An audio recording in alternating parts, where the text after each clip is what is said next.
আসসালামু আলাইকুম সুপ্রিয় দর্শক শ্রোতা, আপনাদের সাথে আছি আমি জহির ইসলাম জহির। দেশ এবং প্রবাসে আপনারা যে যেখান থেকে আমাদের জহির টিভি দেখছেন, সকলকে জহির টিভির পক্ষ থেকে শুভেচ্ছা জ্ঞাপন করছি। সুপ্রিয় দর্শক শ্রোতা, এই মুহূর্তে আমি দাঁড়িয়ে আছি দক্ষিণ সুনামগঞ্জের সবচেয়ে পরিচিত গ্রাম চয়হারা গ্রামে।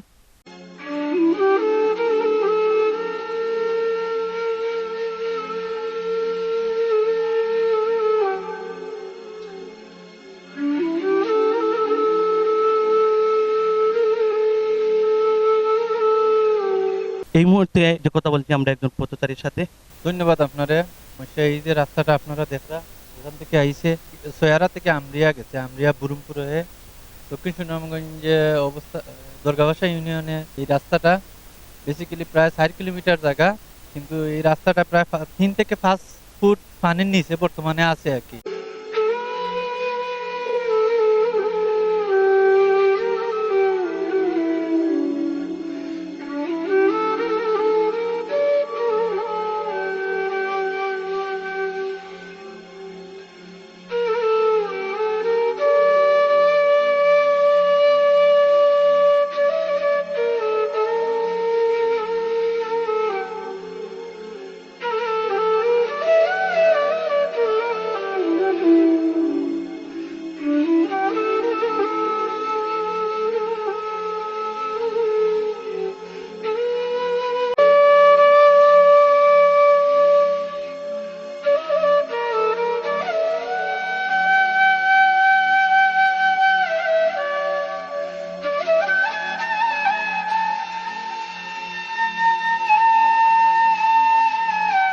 সুনামগঞ্জের মধ্যে দক্ষিণ সুনামগঞ্জের উপজেলার আমি যে দরগাভাষা ইউনিয়নের ছয়হারা গ্রামের যে মেইন রোড থেকে যে রাস্তাটা গেছে গ্রামের, এই রাস্তাটা সম্পূর্ণ আগের বন্যায়ও ক্ষতিগ্রস্ত, বর্তমানের বন্যায়ও ক্ষতিগ্রস্ত, খুব বেশি পানি খুব বেশি।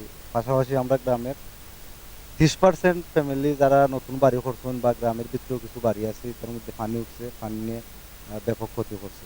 বিশেষ করে আমরা যে মসজিদ যেটা পুরাতন জামে মসজিদ তালাবদ্ধ আছে পানির গায়ে।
ধন্যবাদ। আপনারা এই জহির টিভি আপনি আইসেন, আপনারা গ্রামে পরিদর্শন করার লাগে। এইখানে আপনার আমরা গড় বাড়ি সহ আপনার অনেকগুলো আমরা অনেক ক্ষতি হয়েছে, যেমন ধরেন গরু, হাঁস মুরগি যা আছে, এবং এমনকি একবারে নিম্ন গরিব যারা আছে তাদের যে আপনার দানগুলো আপনার পানিতে তলিয়ে গেছে। এছাড়া আরো অনেক ক্ষতি আছে, আপনার গরু বাছুরের যেগুলো খাদ্য যা আছে সবগুলাই আপনার ক্ষতি হয়েছে। ঘর বাড়ি তো আর আছে আপনাদের গ্রামে প্রায় আপনার 30-40% মনে করেন পানিতে তলিয়ে গেছে।